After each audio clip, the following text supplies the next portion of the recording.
Udaipur Shalgora Amseo Kisasuk Shalromoi Shamong Sidra Kleiner Robai Jobrov Zangmani Party Mongnurugai Koktishala Udaipur ni SDPU ni Thani Deputation ya Farlaika CPIM Udaipur Bakhakse Committee na Adong Rok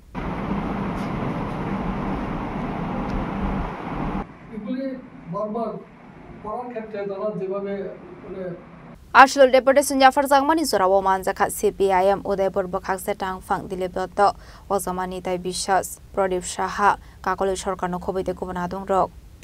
এর মধ্যে পত্র-পত্রিকা social media তাতে ব্যাপকভাবে প্রচারিত হয় যে গত 24 তারিখ 24 October আমাদের উদয়পুর সাব ডিভিশনের অন্তর্গত শালগড়া গর্জনমুড়া লোকাল কমিটির যিনি সম্পাদক কমরেড নারায়ণ ঘোষ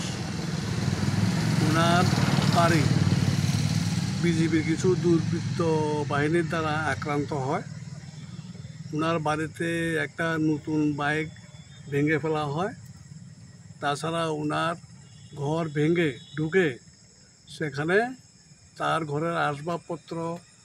আলমারি গোদরেজ যা ছিল সমস্ত কিছু ভেঙে চুরমার করে দেয় 15-16 জনের বিজেপি দুর্বৃত্ত বাহিনীর একটা গ্রুপ এর একটাই অপরাধ সে এই এলাকাতে সিপিআইএম পার্টি করে সাধারণ মানুষজন যারা আছেন তাদেরকে সংগঠিত করে মিছিল মিটিং প্রোগ্রাম করে এবং এই সমস্ত কারণে সাধারণ মানুষ তারা আজকে পার্টির প্রতি আকৃষ্ট হয় মিছিল মিটিং অংশগ্রহণ করে পাশাপাশি এইসব দেখার পরে বিজেপি দলের মধ্যে যারা মানে সাধারণ সমর্থক ছিল তারাও বিজেপির প্রতি শ্রদ্ধা হয় তাছাড়া গর্জনমুড়া শালগড়া প্রায় সমস্ত এলাকাতেই যেভাবে দুর্নীতি লুটপাট কমিশন বাণিজ্য এ সমস্ত চলছে লক্ষ লক্ষ টাকা এখানে লুটপাট চলছে এগুলিও নারায়ণ ঘোষ এবং আমাদের এখানকার পার্টি তারা ব্যাপক জনগণের সামনে প্রচারের মাধ্যমে মানুষ সত্য ঘটনাটা বুঝতে সক্ষম হয়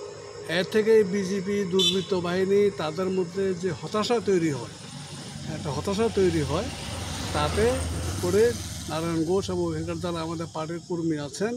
তাদের উপরে ক্ষুব্ধ হয় এই সমস্ত ঘটনার পরিপ্রেক্ষিতে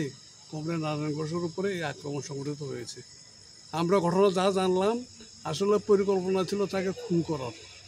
শুধু গর্জনমুড়ার পার্টিকুলার কয়েকটা ছেলে না এখানে আমরা দেখলাম খবর নিয়ে জানলাম শালগড়া থেকে দুর্বৃত্ত বাহিনী বাগমা থেকে দুর্বৃত্ত বাহিনী গর্জনমুড়া আমতলী এলাকার দুর্বৃত্ত বাহিনী তার সমাজবিরোধী তারা একসঙ্গে প্রায় 15-20 জন জড়ো হয়ে গাড়ি নিয়ে তার বাড়ির দিকে আক্রমণ করে এবং সেই সময় সে ঘরে ছিল না যদি ঘরে থাকতো তাকে নির্ঘাত মার্ডার করা হতো সে বাড়ির বাইরে ছিল এ কারণে সে কোনো রকমের জীবনে রক্ষা পেয়েছে এগুলি বারবার করার ক্ষেত্রে তারা যেভাবে আমি খুব উৎসাহিত হইতেছি বারবার এই ঘটনাগুলো ঘটার চেষ্টা Udaipur ni Shimirazim ni Kokthum Chini Khorang